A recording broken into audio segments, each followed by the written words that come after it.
Bonjour à vous tous ces enfants. Aujourd'hui donc nous commençons un tout nouveau chapitre qui sera sur les parallélogrammes et également sur la démonstration. Donc le parallélogramme en soi est un outil mathématique, un élément mathématique très important. Vous allez beaucoup vous en servir. Il va permettre de créer plus tard, parce que vous serez plutôt au lycée, d'autres outils mathématiques qui eux sont fondamentaux en mathématiques mais également dans beaucoup d'autres sciences. Et on profite également de ce nouvel objet mathématique parallélogramme pour avancer dans ce qu'on appelle la démonstration. De toute façon, vous le savez, vous êtes déjà un petit peu habitué, et on va ici accentuer un peu le travail de la démonstration, c'est-à-dire prouver les choses. Prouver les choses, ne pas se contenter de les voir, de dire je pense que, non mais prouver que les choses sont vraies. Alors, tout d'abord, la partie grand 1, fonctionnement d'une propriété. Voici ici trois propriétés. Propriété A, si un homme s'appelle Norbert Balèze, alors ses initiales sont NB. Propriété qui est évidemment vraie. D'accord Un homme s'appelle Norbert Balèze, effectivement, ses initiales sont bien NB. Propriété B, si nous sommes à Noël et que nous avons été sages, alors le Père Noël vient. Bon, parmi vous, il y en a qui pensent que c'est faux, mais c'est parce qu'ils n'ont pas été sages. Donc en réalité, c'est vrai aussi. Propriété C, si ABC est un rectangle, alors ABCD a ses diagonales de même longueur. Ça, vous le savez déjà depuis pas mal de temps, normalement, ou si vous ne le savez pas, vous pouvez le vérifier. Tracez simplement un rectangle, trouvez son milieu, le milieu, le centre du rectangle, c'est-à-dire vous prenez le point d'intersection des diagonales, et si vous tracez un cercle de centre, ce point-là, ce point d'intersection, et qui passe par un des sommets, il va automatiquement passer par tous les autres sommets. Bon, évidemment, avec ce dessin-là, il me fait n'importe quoi. Ah, du coup, il m'a tout enlevé là. Je pensais qu'il allait quand même garder le tracé. Non, pas grave, je le refais. C'est un cercle, hein, il est un peu mal foutu. Mais vous, si vous le faites au compas, ça marchera bien. D'accord? Ben, ça prouve quoi? Ça prouve que cette distance-là est égale à celle-là, est égale à celle-là, est égale à celle-là. D'accord? Et donc, vous avez bien, donc les diagonales, c'est la longueur ici, qui est bien égale à la longueur là. Donc, c'est une propriété connue du rectangle, ça. Et donc, voilà, on le connaît ça. ABCD est un rectangle, alors ces diagonales ont la même longueur. Bien. Alors, il faut bien voir les deux parties que l'on a dans ces propriétés. Il y a la partie qui a été écrite en rouge ici et la partie qui a été écrite en vert. Ce qu'on met en rouge, c'est la condition. C'est-à-dire, c'est dans quel cas on va pouvoir utiliser cette propriété. Ici, la propriété A, par exemple, cette propriété-là ne s'appliquera que dans le cas d'un homme qui s'appelle Norbert Balèze. Bon, c'est une propriété qui ne va pas servir beaucoup, c'est vrai, mais du coup, elle ne servira que dans ces cas-là. La propriété B, elle ne servira que dans le cas où nous serons à Noël et que nous avons été sages. La propriété C, elle ne servira que dans le cas où ABCD est un rectangle. Dans tous les autres cas, ces propriétés ne serviront pas. D'accord? C'est la condition. Quand est-ce qu'on peut se servir de ces propriétés? Puis après, en vert, il y a ce qu'on appelle la conclusion. La conclusion, c'est quoi? C'est ce qui arrive obligatoirement lorsque les conditions sont réunies. Par exemple, si un homme s'appelle Norbert Balèze, obligatoirement, ses initiales seront NB. Si ABCD est un rectangle, obligatoirement, ABCD aura ses diagonales de même longueur. Et même si nous sommes à Noël et que nous avons été sages, obligatoirement, le Père Noël va venir. D'accord? C'est une conséquence obligatoire. Elle ne peut que arriver. Si elle pouvait ne pas arriver, ça voudrait dire que la propriété serait fausse. Ça existe des propriétés fausses, attention. Hein? Bon, celles-ci sont vraies. Mais il suffit une seule fois de dire j'ai les conditions et la conclusion, elle n'arrive pas, ça suffira pour prouver que la propriété est fausse. D'accord? Lorsqu'une propriété est vraie, lorsqu'à la condition, automatiquement, la conclusion va arriver. Alors la propriété, elle est toujours écrite d'une manière, enfin toujours, Elle peut en tout cas toujours s'écrire d'une manière, parce que parfois on l'écrira un peu différemment, mais on peut toujours la ramener à une manière qui est si, je pensais que j'étais en rouge, dommage, si la condition, alors la conclusion. Si la condition, alors la conclusion. Automatiquement. Peut-on échanger condition et conclusion? Pour la propriété A, par exemple, ça deviendrait quoi si on échangeait condition et conclusion? Ça deviendrait si les initiales d'une personne donc sont NB, alors cet homme s'appelle Norbert Balèze. Est-ce que c'est vrai ça? Est-ce qu'à chaque fois qu'une personne a ses initiales qui sont NB, est-ce qu'automatiquement, obligatoirement, il va s'appeler Norbert Balèze? Ben non, il peut s'appeler pas Noémie Bulldog. Ben, pourquoi pas? Ben, c'est bizarre comme nom, mais pourquoi pas? Enfin, Bulldog, c'est bizarre. Noémie, ça va. La propriété B, là, si on inverse, si le Père Noël vient, alors, la conséquence, c'est que nous sommes à Noël et que nous avons été sages. Ah, là, par contre, ça semble un peu plus vrai, ce coup-ci. Effectivement, si le Père Noël vient, on peut être sûr que nous sommes à Noël déjà, parce qu'effectivement, il ne va pas arriver là pour le mois de mai. Il n'est pas fou, le Père Noël. Et s'il vient en plus, c'est qu'on a été sage, parce que vous savez que si on n'est pas sage, il ne vient pas. Et la propriété C, est-ce que si on la met à l'envers, si on échange, si ABCD, donc d'un corrélateur, qui a ses diagonales de même longueur, est-ce qu'automatiquement c'est un rectangle? Eh bien la réponse est non. On va le voir sur un exemple. Regardez ici. Regardez le dessin donc, qui est... Je vais m'agrandir un peu, c'est un peu petit. Hop là. Voilà, on peut largement écrire plus grand. Voilà, regardez le dessin qui est donc en bas là. J'ai ici dessiné un quadrilatère, dessiné en pointillé, un pointillé vert, un quadrilatère où les diagonales ont la même longueur, mais pourtant c'est clairement pas un rectangle. Donc vous voyez, il suffit de montrer une fois que ça ne marche pas pour être sûr que la propriété est fausse. Ça ne veut pas dire qu'elle ne marche jamais. Hein. Ça veut dire qu'elle est fausse. Être fausse, ça veut dire qu'elle ne marche pas toujours. Que la conclusion, la conséquence n'est pas automatique. Elle peut arriver ou elle peut ne pas arriver. Parfois, elle n'arrive jamais. D'accord? Donc ici, propriété A'. Si un homme A pour initiale NB, effectivement, il peut s'appeler Nestor Boiteuse. J'avais mis dans cet exemple ici. Moi, j'avais mis Noémie Bulldog. On est tous en train de trouver des noms bizarres. Donc on ne peut pas. La propriété B, on peut. La propriété C, là, on peut. Mais ce qu'il faut savoir, c'est que lorsqu'on échange la condition et la conclusion, eh bien, on fait ce qu'on appelle, vous notez tout ça évidemment, vous mettez en pause, vous notez, on fait ce qu'on appelle une réciproque. B', là j'ai inversé la condition et la conclusion, eh bien, ça s'appelle la réciproque de B. D'accord? Alors elle peut être vraie, elle peut être fausse. Hein. Alors parfois, on appellera réciproque que lorsqu'elle est vraie. D'accord? Donc on parlera de réciproque de B, ce sera B'. Mais pour A et C, on ne parlera pas de réciproque, puisqu'elle est fausse. Donc elle n'a pas vraiment d'intérêt, mais à la limite, pourquoi pas? Il y a A a une réciproque, C A', et elle est fausse. Donc elle est fausse, on la met à la poubelle, on n'en parle plus. Pareil pour C. Il a une réciproque qui est celle qu'on a dit, en inversant condition et conclusion. Mais comme elle est fausse aussi, ben, on n'en parle plus, on la jette. Il n'y a que B qui a une réciproque. Quand on dit qu'elle a une réciproque, on dit une réciproque qui est vraie, évidemment. Que les réciproques fausses n'intéressent personne. D'accord? Parfois, même lorsqu'elle a une réciproque fausse, parfois même on dira qu'elle n'a pas de réciproque. D'accord? Alors, tout dépend en fait le sens exact qu'on donne à réciproque, si elle doit être vraie ou pas. Moi, ici, j'ai mis la définition où elle peut être vraie ou elle peut être fausse. D'accord? Voilà donc déjà la base sur les propriétés. Ça, c'est très important, ça. Si vous êtes encore dans le flou, revenez un peu en arrière, essayez à nouveau de reprendre cette partie-là tranquillement, mettez beaucoup de pauses, parce que parfois ça va vite dans tout ce que je dis, parfois ça va vite. Il faut parfois mettre en pause et puis s'arrêter, faire un petit dessin, essayer de voir tout ce qui a été dit et que tout ça rentre bien dans le cerveau. D'accord? Bien.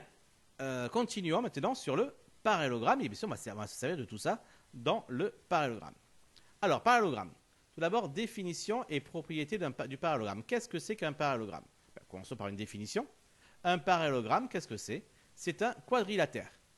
Déjà, c'est un quadrilatère, donc une figure à quatre côtés, une figure plane, fermée, à quatre côtés. Donc un quadrilatère. D'accord? Mais ce n'est pas n'importe quel quadrilatère, c'est un quadrilatère particulier. Il a les côtés opposés qui sont parallèles. D'accord? Parallèle, parallélogramme, c'est pas pour rien. D'accord? Donc le côté opposé sont parallèles. C'est-à-dire que ici, la droite AB, elle est parallèle à la droite DC. Mais aussi, la droite AD, elle est parallèle à la droite BC. C'est ça un parallélogramme. Les côtés opposés sont parallèles. Alors, il y a une propriété qu'on appelle propriété caractéristique du parallélogramme. C'est la suivante. Un parallélogramme est un quadrilatère, ça évidemment on le sait, dont les diagonales se coupent en leur milieu. Alors, c'est quoi une propriété caractéristique? C'est une propriété qui englobe finalement une propriété et sa réciproque. Ça veut dire que la propriété qui est écrite ici, en réalité, elle vaut deux propriétés. Elle vaut la première propriété qui dit que si on a un parallélogramme, alors ces diagonales se coupent à leur milieu. Et la propriété réciproque qui dit que si les diagonales, le quadrilatère évidemment, se coupent en leur milieu, alors c'est un parallélogramme. D'accord? Donc vous avez vu ce que ça veut dire. Ça veut dire qu'à chaque fois que j'ai un parallélogramme, c'est-à-dire que j'ai réussi à construire deux côtés parallèles ici et deux côtés parallèles là, donc automatiquement ça m'a construit ici un parallélogramme. D'accord? Eh bien, que me dit, bon, il est très mal fait ce parallélogramme parce que les parallèles sont vraiment pourris. Que me dit cette propriété, cette propriété caractéristique? Eh bien, c'est que je suis là dans la première version ici. C'est que comme j'ai un parallélogramme, la conséquence obligatoire, c'est que les diagonales se coupent à leur milieu. Donc, si je trace les diagonales ici, eh bien, je suis absolument sûr et certain, c'est prouvé, que je suis au milieu. Ici, je suis au milieu ici, et ici aussi. Attention, pas forcément les mêmes distances. Hein. J'ai mis deux symboles différents pour chacune des diagonales, parce que je n'ai pas un rectangle, donc les diagonales n'ont pas la même longueur. Mais par contre, à chaque fois, ça se coupe les diagonales se coupent en leur milieu. C'est la propriété caractéristique du parallélogramme. Mais il y a également l'inverse, donc l'autre partie, donc la réciproque en fait, l'autre partie, qui dit la chose suivante. Si je suis capable de construire un quadrilatère avec des diagonales qui se coupent en leur milieu, par exemple, je vais faire ici une première diagonale en rouge, d'accord? Je cherche le milieu de cette diagonale. Puis je vais faire une deuxième diagonale, je vais la faire en violet, comme ça par exemple, tac, mais avec le même milieu, donc le milieu du violet sera au même endroit, d'accord? Eh bien, si je trace le quadrilatère qui va avec ça, là, il est trop pourri là. Hop, hop, hop, hop. Voilà, on enlève tout ça. Eh bien, si ça s'est fait, c'est fait un peu droit, etc., eh bien, on trouve automatiquement un parallélogramme. Oui, automatiquement, les droites ici et là sont parallèles, ainsi que celle-ci et celle-ci. Donc, première étape, faites-le d'ailleurs. Faites-le ces deux dessins que j'ai faits. Alors, faites-les mieux que moi. Hein. Ne le faites pas à la main. Prenez règles, règles, équerre, tout ce qu'il faut pour faire des choses correctes. D'accord? Donc, d'abord, vous tracez un parallélogramme en faisant des parallèles, tout simplement, et vous vérifiez que les diagonales se coupent bien en leur milieu. Et après, deuxième dessin, vous tracez, comme j'ai fait ici en rouge et en violet, vous mettez les couleurs que vous voulez, évidemment, même vous restez en gris si vous voulez. Vous tracez donc deux diagonales qui se coupent en leur milieu, puis vous tracez le quadrilatère, vous vérifiez bien qu'on a un parallélogramme. Vous vérifiez bien que tous les côtés opposés sont bien parallèles. D'accord? Allez-y, mettez en pause et faites-le. C'est important, très important de le faire. Voilà. Donc, normalement, vous l'avez fait. Si vous ne l'avez pas fait, vous n'êtes pas sérieux. Et si vous n'êtes pas sérieux, c'est pas grave. C'est votre problème. Voici donc d'autres propriétés qui vont donc arriver maintenant sur le parallélogramme. Première propriété, si ABCD est un parallélogramme, alors ses côtés opposés ont la même longueur. Remarquez qu'on a regardé encore le code couleur, rouge pour les conditions et vert pour la conclusion. Hein. Alors ici, qu'est-ce qu'on a ici? On a ABCD qui est un parallélogramme. Voilà pourquoi ABCD est tracé en rouge dans le dessin ici.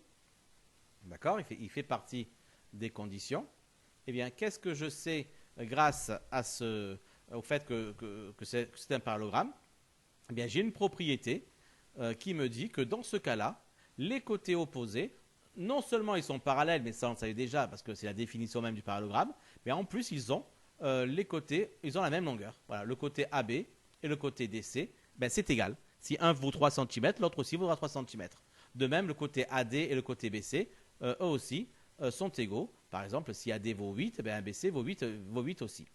D'accord? Tout simplement. Ça, c'est la première propriété. On a également une deuxième propriété qui dit que si on a un quadrilatère qui a ses côtés opposés de même longueur, c'est voilà pourquoi ici le dessin, le code qui dit qu'on est en même longueur est tracé en rouge. On voit ici, ce côté-là et ce côté-là ont la même longueur, et ce côté-là et ce côté-là ont la même longueur. D'accord? Eh bien, si on fait un quadrilatère avec des côtés opposés qui ont la même longueur, automatiquement, on aura un parallélogramme. C'est automatique, on n'y peut rien. Ça va arriver.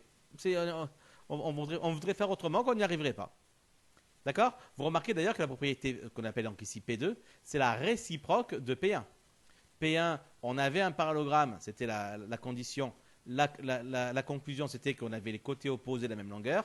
Là, on a inversé les deux. Si on a les côtés opposés de la même longueur, alors la conclusion, c'est qu'on a un parallélogramme. C'est la réciproque, qui donc du coup ici est vraie. P3. P3, c'est une propriété importante également, qui dit que si on a deux côtés opposés parallèles et de même longueur, d'accord? Donc on a ici donc deux côtés opposés, par exemple ces deux-là ici, ils sont parallèles et en plus ils ont la même longueur. Eh bien dans ces conditions, obligatoirement, on aura un parallélogramme. D'accord? Alors ce que vous allez essayer de faire pour commencer, après on va mettre sur pause, et vous allez essayer de représenter ces propriétés. Voilà, pour P1 par exemple, vous allez tracer un parallélogramme et vous allez vérifier, est-ce qu'on a bien les côtés opposés de même longueur? Vous en tracez 2 ou 3 des parallélogrammes et vous allez vérifier que c'est vrai à chaque fois. Ensuite, vous ferez pareil pour P2. Vous tracerez un quadrilatère avec des côtés opposés de même longueur. Donc vous ferez 3 cm, 3 cm. Vous ferez en sorte d'avoir tous les côtés opposés de même longueur. Et vous vérifiez que c'est bien un parallélogramme. Alors notez qu'on a mis une condition supplémentaire qui est que le quadrilatère est non croisé. Alors qu'est-ce qu'on appelle un quadrilatère non croisé? Ou plutôt pour le comprendre, voyons ce qu'est un quadrilatère croisé. Ce serait ceci un quadrilatère croisé. D'accord? C'est ça un quadrilatère croisé. D'accord? Ça ne nous intéresse pas, ça. Ce qui nous intéresse, c'est le quadrilatère non croisé. Ce serait, avec ces 4 points-là, c'est celui-ci. Qui d'ailleurs n'est pas un parallélogramme, d'ailleurs. D'accord? Alors, on ne veut pas de quadrilatère croisé. On ne travaille pas sur les quadrilatères croisés dans ce chapitre. D'accord? Donc, vous dessinez donc un quadrilatère avec des côtés opposés de même longueur et vérifiez bien que ça fait un parallélogramme. Vous vérifiez donc que les côtés opposés sont bien parallèles. Et pareil pour le P3. Vous allez tracer un quadrilatère avec seulement deux côtés opposés qui sont parallèles et qui ont la même longueur. Et vous vérifiez, est-ce qu'on a bien un parallélogramme? D'accord? Allez, mettez sur pause et faites-le. Alors, vous avez réussi à le faire. On va donc regarder ça rapidement. Pour le premier, vous tracez tout simplement un parallélogramme. Hein. Donc vous tracez droite parallèle ici, droite parallèle là. D'accord? Donc vous avez votre parallélogramme. Puis après, vous mesurez. Hein. Vous mesurez la longueur ici. Vous trouvez comment ça mesure. Vous mesurez ici et vous remarquez que ça marche. C'est bien la même longueur. Après, vous prenez à nouveau la règle. Vous mesurez ce côté-là. Vous trouvez une mesure, je sais pas, 4 cm. Vous mesurez ici et vous trouvez pareil. Voilà, donc ça vous montre bien que ça marche. D'accord? La deuxième propriété est plus délicate à écrire, puisqu'il faut donc avoir deux côtés opposés, tous les côtés opposés qui ont la même longueur. Alors ça, c'est plus compliqué. Alors, on va faire comment? On va donc prendre un premier côté, on va faire ici, un premier côté, d'accord? Et un autre côté. un autre côté, comme ceci par exemple. D'accord? Mais il va donc falloir trouver comment placer l'autre point, le point qui manque, pour avoir les bonnes longueurs. Donc pour cela, on prend son compas, on prend l'écartement que j'ai fait en orange ici, et on se place là, regardez bien où je marque le petit point orange ici, et je fais un cercle. Bien sûr, un arc de cercle pourrait suffire à terme. Là, je fais un cercle en entier. Comme ça, tous les points qui sont sur ce cercle-là sont à la distance orange du point orange qui est là. D'accord? Puis, je prends maintenant encore mon compas. Je prends l'écartement de la longueur bleue et je me place ici, là où je vais le point bleu actuellement. D'accord? Et je trace le cercle de centre, ce point bleu de rayon que j'avais pris. Alors, il rend très moche ce cercle. Ça ne ressemble pas du tout à un cercle. D'accord? Eh bien, à l'intersection ici, si vous construisez le quadrilatère qui va avec, eh bien, vous avez bien, évidemment, ces deux côtés qui ont la même longueur, puisque j'ai pris exprès ici la longueur bleue. Donc, les deux côtés opposés ont la même longueur. Et les deux côtés ici, les deux côtés orange, ont bien la même longueur, puisque c'est le rayon du cercle orange. D'accord? Eh bien, faites cette figure, vous l'avez faite mieux que moi, parce que moi, vous avez vu le compas comme il est vraiment pourri.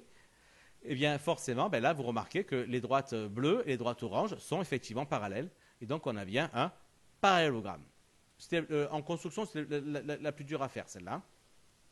Et enfin, le dernier, très facile à faire. Si on a deux côtés opposés parallèles et de même longueur, alors automatiquement, on a un parallélogramme. Regardez, vous tracez tout simplement deux côtés parallèles. Vous prenez sur le premier côté la longueur que vous voulez. Sur le deuxième côté, vous remettez la même longueur, parce qu'il faut avoir les côtés opposés de même longueur également. Eh bien, si vous les reliez, ces côtés-là, eh bien, vous obtenez automatiquement un parallélogramme. Ici, vous avez un parallélogramme. Vous le vérifiez en vérifiant qu'on a bien des parallèles. D'accord? Alors, je reviens juste sur un point, aussi bien ici que sur le P3 que sur le P2. Il y avait un autre point d'intersection ici, il y avait celui-ci. Et celui-ci, il aurait créé un quadrilatère croisé. Tout comme ici, j'aurais pu, à la limite, vous avez vu ici, j'aurais pu faire non pas le trait noir que j'ai fait, mais faire le trait vert comme ceci. Mais dans ce cas, là encore, on a un quadrilatère croisé et c'est exactement pas ce que l'on veut. Donc, dans le cas où on n'a pas de quadrilatère croisé, les propriétés sont totalement vraies. On l'a vérifié, du moins, par le dessin. Ce n'est pas une preuve. Ce n'est pas une preuve du tout. Loin de là. Voilà pourquoi on va vous demander pour la prochaine fois de réfléchir à la chose suivante, de réfléchir à une démonstration de la propriété P1, on se contentera de celle-là, mais quand on est en cinquième, on débute, de la propriété P1 à partir de la propriété caractéristique du parallélogramme. Je vous la rappelle, c'est celle qui dit que dans un parallélogramme, les diagonales se coupent en leur milieu. On va avoir besoin de ça et également de tout ce que vous savez déjà sur la symétrie centrale. Voilà, on vous aide un petit peu déjà, vous voyez. À partir de la propriété caractéristique du parallélogramme et de la symétrie centrale, vous allez donc prouver que la propriété P1 est vraie. Voilà votre travail pour la prochaine fois. Et bien sûr, apprendre tout ça, savoir parfaitement tout ce qu'on a vu aujourd'hui et être fin prêt pour la prochaine fois. Là encore, peut-être que vous n'arriverez pas à démontrer P1. Ce n'est pas très grave, ce n'est pas évident, mais il faut essayer. Si vous dites juste « Oh, j'arrive pas à se compliquer, j'abandonne », vous aurez la correction la prochaine fois, mais elle ne vous servira à rien. Si par contre vous essayez, ça ne marche pas, je change, ça ne marche pas, je vais réviser ma leçon sur la symétrie centrale, ça veut dire quoi être un milieu, ça veut dire quoi être un symétrique, etc., etc. Si vous faites ce travail-là, même si vous n'arrivez pas à trouver la démonstration, la correction, elle vous sera très utile. Et si en plus vous y arrivez, alors là, félicitations. C'est faisable, c'est pas facile, mais c'est faisable. Il y en a parmi vous un bon nombre qui parmi vous, donc qui est, non, c'est un grand nombre qui est tout à fait capable d'y arriver. D'accord les enfants? Bon, je compte sur vous, travaillez bien, révisez bien, passez de belles journées, et puis on se dit à la prochaine fois. Bye bye!